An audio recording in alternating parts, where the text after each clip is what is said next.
Friends, आपसे अगर कोई सवाल पूछे कि मैं पढ़ाई बहुत ज़्यादा करता हूँ पर फिर भी सिलेक्शन नहीं हो रहा, तो आप उसको क्या जवाब दोगे? आपको जवाब देना चाहिए उसको कि आप पढ़ाई बहुत ज़्यादा कर रहे हो बट उस चीज़ का रिवीजन नहीं कर रहे हो। रिवीजन मोस्ट इंपॉर्टेंट होता है किसी भी सिलेक्शन के लिए, किसी भी एग्ज़ाम के सिलेक्शन के लिए। तो आपको आज से ये ध्यान रखना है कि आप टोटल एग्जाम्पल के लिए मैं बता रहा हूँ, 8 घंटे अगर आप पढ़ते हो तो उसमें से 6 घंटे पढ़ो, 2 घंटे रिवीजन के लिए आप रखो।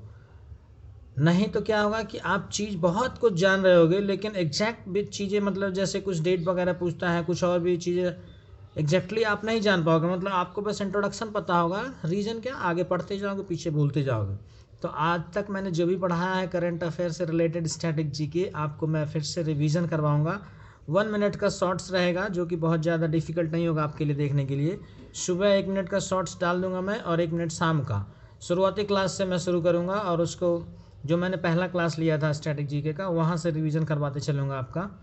अब आज शुरू करते हैं। हम यहाँ पे 29 नवंबर की बात करते हैं। 29 नवंबर में आप देख रहे हैं लिखा है कुछ भी नहीं बन पाया, मतलब इस दिन से रिलेटेड कोई भी स्टैटिक जीके मेरे पास नहीं बन पाया। बनाने को मैं कुछ भी इधर उधर बना दूँ बट वो एग्ज़ाम के रिलेवेंट नहीं है तो कोई फ़ायदा नहीं है। हाँ, एक बात और मैं बात कर लूँ, आज मैं छत पे वीडियोज़ बना रहा हूँ बैठ के धूप में, तो शायद थोड़ा बहुत वॉइस आ सकता है लोकेलिटी का, है ना। कुछ तो चिड़िया का आ सकता है या कोई कुछ बीच में बोल दे, तो आप उन सब चीज़ों को इग्नोर करेंगे। आपको मेन टारगेट करना है जो यहाँ पे स्ट्रेटेजी के उसको। अब 30 नवंबर की बात करते हैं। जगदीश चंद्र बसु का 1858 में जन्मदिन हुआ था। हालांकि 1858 ये डेट याद तो हो जाएगा आपको, 1857 में मंगल पांडे की क्रांति हुई अगले साल, लेकिन डेट वगैरह नहीं पूछता जन्मदिन से। इनसे रिलेटेड जो भी इंपॉर्टेंट बातें हैं वो पूछता है। तो मैंने पिछली बार बताया था आपको 23 नवंबर को जगदीश चंद्र बसु का निधन हुआ था 1937 में। उस दिन सारा कुछ करवा दिया था, तो उसी पेज को मैं यहाँ पे रख देता हूँ और फिर आपसे पूरा मैं आपको बता देता हूँ जगदीश चंद्र बसु के बारे में। ये पहले वैज्ञानिक थे जिन्होंने रेडियो और सूक्ष्म तरंग की प्रकाशिकी पे काम किया, मतलब रेडियो एंड माइक्रोवेव ऑप्टिक्स पे काम किया था। फर्स्ट साइंटिस्ट का नाम आता है इनका इस फील्ड में काम करने का। और आप देखेंगे यहाँ पर 1917 में नाइटहुड की उपाधि इनको मिली है, बहुत इंपॉर्टेंट बनेगा। नाइटहुड की उपाधि इनसे पहले 1915 में किनको मिला है? रविन्द्रनाथ टैगोर को, आप जानते ही हैं। और 1915 के बाद 4 साल बाद 1919 में जो रॉलेट एक्ट हुआ था उसके विरोध में वापस कर दिया था रविन्द्रनाथ टैगोर ने नाइटहुड की उपाधि। नाइटहुड की उपाधि देता कौन है? तो आप यहाँ पर देखेंगे अंग्रेज जो है, अंग्रेज लोग इसको देते हैं। और एग्जैक्टली इसका नाम अगर पूछे आपसे तो ऑर्डर ऑफ ब्रिटिश एम्पायर बोलते हैं इसको। किसने शुरू किया था? जॉर्ज पंचम, जो कि कलकत्ता का कैपिटल जिस टाइम, मतलब राजधानी बदल के दिल्ली आया था 1911 में, तो उस टाइम जॉर्ज पंचम आया था और उसी के टाइम ये नाइटहुड अवार्ड की शुरुआत की गई थी इंडियंस को खुश करने के लिए। वैसे तो ये ऑल ओवर वर्ल्ड मिलता है, सबको मिलता है, ठीक है ना। आगे आते हैं। 1917 में मैंने बताया आपको नाइटहुड की उपाधि मिली है। फर्स्ट साइंटिस्ट हैं, इंडियन साइंटिस्ट हैं जिनको अमेरिकन पेटेंट मिला है। अपने जगदीश चंद्र बसु के बारे में ये बात आपको जानना पड़ेगा। एक इन्वेंशन इन्होंने किया है क्रेस्कोग्राफ, जो कि पेड़ की वृद्धि को बताता है। ये आपका रिवीजन भी हो गया और साथ ही साथ जो आज का करंट अफेयर था उससे रिलेशन भी बन गया। अब मैं इस पेज को हटाता हूँ। 30 नवंबर का आपका करंट अफेयर से रिलेटेड रिलेशन जो बनता है स्ट्रैटेजी के का, वो ख़त्म हो गया। डेट ऑफ बर्थ है जगदीश चंद्र बसु का। अब आगे बात करते हैं 1 दिसंबर की, जो कि आज है। आज 1 दिसंबर है। 1965 में सीमा सुरक्षा बल बीएसएफ, बॉर्डर सिक्योरिटी फोर्स की स्थापना हुई। ये तो आपसे पूछता ही है। साथ साथ एक सवाल और बनता है, बीएसएफ पूछा जाता है कि बीएसएफ कौन से मंत्रालय के अंदर आता है। वैसे नॉर्मली आप जानते हैं कि जितने भी फौज होते हैं, डिफेंस सिस्टम है, डिफेंस के जितने भी फोर्सेज हैं, ये सारे प्रेसिडेंट के अंदर आते हैं, राष्ट्रपति के अंदर आते हैं।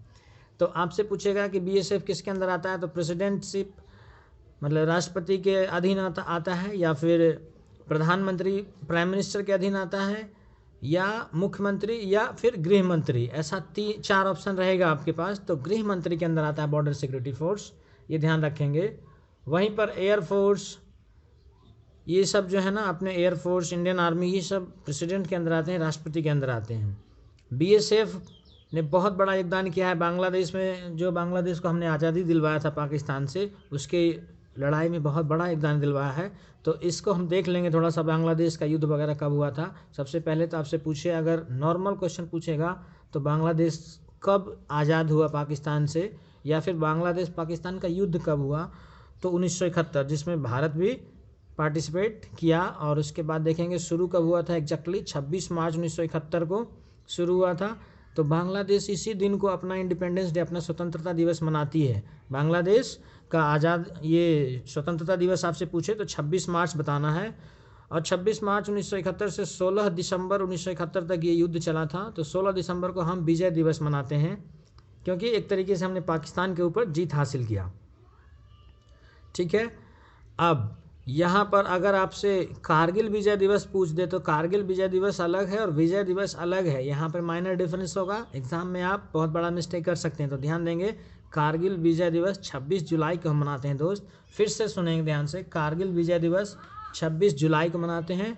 और विजय दिवस आपसे अगर खाली पूछे तो वो 16 दिसंबर को मनाते हैं। अब मैं अपना थोड़ा सा फ़ोन शिफ्ट करता हूँ पीछे, ताकि कुछ और स्टैटिक जीके को कवर किया जाए। ओके, यहाँ पर अब 1 दिसंबर 1963 में नागालैंड राज्य का गठन हुआ है। इस बात को ध्यान देंगे आप, नागालैंड राज्य का गठन हुआ है। इसके राज्यपाल जगदीश मुखी हैं, जो कि वर्तमान में आसाम के भी राज्यपाल हैं। इस बात को ध्यान रखेंगे। नागालैंड का राजधानी आपको कोहिमा पता है और आसाम की राजधानी दिसपुर पता है। नागालैंड के जो सीएम हैं ये नेफ्यू रियो हैं, हिंदी में भी नेफ्यू रियो लिखा रहेगा। आसाम के सीएम हेमंत बिस्व शर्मा हैं। अब मैं क्या करूंगा, अभी से कुछ और अपडेट करता हूं मैं अपने स्टैटिक जीके में। जो भी स्टेट का डिस्कशन हो गया, मतलब वो अगर आ गया चर्चा में, तो इसके कैपिटल, सीएम और गवर्नर, तो इसके ऊपर फिर आपको फोकस करने की ज़रूरत नहीं है। जब भी आएगा स्टेट, अगर नागालैंड दोबारा आया तो मैं दोबारा से बता दूंगा, आपका रिवीजन बहुत अच्छा हो जाएगा। आपको फिर ज़्यादा सोचने की ज़रूरत ही नहीं है कुल मिला के, है ना। अब आते हैं 1 दिसंबर 1974 में सुचिता कृपलानी का निधन हो गया है। आप लोग इनको जानते हैं किस रूप में, first women CM of country, अपने देश की पहली महिला मुख्यमंत्री थी। कौन से राज्य की, यूपी की। अगर एग्जामिनर थोड़ा लेवल आजकल बढ़ाने लगे तो 1963 में ये बनी थी पहली वुमेन सीएम। इंपॉर्टेंट हो सकता है क्योंकि पहली मुख्यमंत्री बनी थी महिला मुख्यमंत्री, तो कब बनी थी, 1963 में। याद कैसे करेंगे, पंडित जवाहरलाल नेहरू का जो कार्यकाल है प्रधानमंत्री का, पूरी दुनिया में सबसे लंबा कार्यकाल है। और कब से कब तक है आपको पता होगा, 1947 से 1963 तक। तो एक तो देखिए 1947 से 1963 पंडित जवाहरलाल नेहरू का कार्यकाल आपको याद हो गया। और 1963 में कौन बनी, सुचिता कृपलानी सीएम बनी यूपी राज्य की, ये भी ध्यान रखेंगे। 1 दिसंबर में काका कालेलकर के बारे में आपने सुना होगा, बहुत बड़े कवि और राइटर थे और यहाँ तक कि 5-6 भाषा में लिखना जानते थे। तो इनका डेट ऑफ बर्थ है 1 दिसंबर में ही। डेट ऑफ बर्थ नहीं पूछेगा आपसे पूछता है कि इनके द्वारा जो कुछ इंपॉर्टेंट किताब है उसके बारे में पूछ देता है। तो जीवन व्यवस्था किताब जो है इन्होंने लिखी थी, और इसी के कारण, जीवन व्यवस्था किताब के कारण ही 1965 में साहित्य अकादमी पुरस्कार मिला था। क्वेश्चन कैसे बनेगा आपसे कि साहित्य अकादमी पुरस्कार काका कालेलकर को कौन सी किताब के लिए दिया गया, तो जीवन व्यवस्था। उसके बाद गांधी जी से बहुत प्रेरित थे ये काका कालेलकर, तो इन्होंने लिखा स्ट्रे ग्लिम्प्स ऑफ बापू। ध्यान देंगे, यहाँ पर स्ट्रे ग्लिम्प्स ऑफ बापू आए तो आप ये सब मत कर देना कि महात्मा गांधी जी ने खुद ही लिखा या कोई और बड़े राइटर का नाम, कंफ्यूज नहीं होना है। काका कालेलकर ने लिखा stray glimpse of Bapu. Glimpse का मतलब झांकी होता है, मतलब बापू के बारे में एक झांकी का चर्चा किया उन्होंने अपने बुक में। तो यहाँ पर क्लियर हो गया आपका। इसके बाद मैंने आपको पहले बताया था ऑफिशियल लैंग्वेज का चर्चा डेली चलेगा। ये पीछे से देखिए गिलहरी की आवाज़ आ रही है ना, तो यही छत का मज़ा है, धूप भी ले रहा हूँ मैं। अब मैं ऑफिशियल लैंग्वेज की बात कर लेता हूँ आपसे। हिंदी में इसको राजभाषा कहते हैं, ये बात ध्यान रखेंगे आप। हिंदी में क्या कहते हैं, राजभाषा। सबसे पहला सवाल आपसे क्या बनेगा ऑफिशियल लैंग्वेज का। कुछ आर्टिकल मैंने पहले चर्चा किया था, तो सबसे पहले आप समझिए कि आर्टिकल इसमें कहाँ से कहाँ तक आता है राजभाषा में। तो आर्टिकल 343 से 351, 343 से 351। पिछले क्लॉज में 343, पिछले क्लास में 343 का पहला और दूसरा और तीसरा, इसके अंदर भी क्लॉज बने रहते हैं आर्टिकल के अंदर ही। तो तीनों आर्टिकल का मैंने चर्चा किया था, और वो उसमें से 2 क्वेश्चन तो SSC/MT में छपे हुए थे, तो इसलिए उसको आपको देखना है पीछे वाले क्लास को। अब बात करते हैं ऑफिशियल लैंग्वेज मतलब राजभाषा। ये भाग 17 में आता है, पार्ट 17 में आता है टोटल ऑफिशियल लैंग्वेज। कुल राजभाषा आपसे पूछे तो 22 बताना है।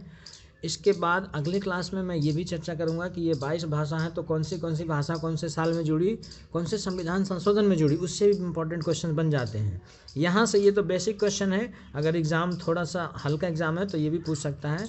टोटल भाषा कितने हैं, 22 हैं अभी, और पार्ट 17 में आता है। ओके, कुछ आर्टिकल की भी चर्चा करेंगे हम आज। सबसे पहले मैंने 343 की चर्चा की थी पिछले क्लास में, आज करते हैं 344 का। Commission and committee of parliament on official language, मतलब संसद का एक अपना आयोग और समिति होगा राजभाषा के लिए। मतलब राजभाषा में किसको रखना है, किसको हटाना है, क्या क्वालिटीज़ होने चाहिए, क्या क्या कैरेक्टरिस्टिक्स होने चाहिए, गुण होने चाहिए राजभाषा में, तो ये सब डिसाइड करने के लिए, निर्णय लेने के लिए एक सिस्टम होना चाहिए, एक आयोग होना चाहिए। तो ये कौन से आर्टिकल में लिखा है? 344 में। इसके बाद आपसे पूछेगा कि आर्टिकल 345 क्या है, तो आर्टिकल 345 में आप बताएंगे कि स्टेट कैन अडॉप्ट, यहाँ पर देखेंगे स्टेट कैन अडॉप्ट, या मैंने हिंदी में लिख दिया है, वन या उससे ज़्यादा लैंग्वेज, मतलब एक या उससे ज़्यादा भाषा को स्टेट जो है अडॉप्ट कर सकता है अपने ऑफिशियल लैंग्वेज के लिए। ध्यान देंगे, मतलब राज्य है एक या उससे ज़्यादा भाषा को अडॉप्ट कर सकता है।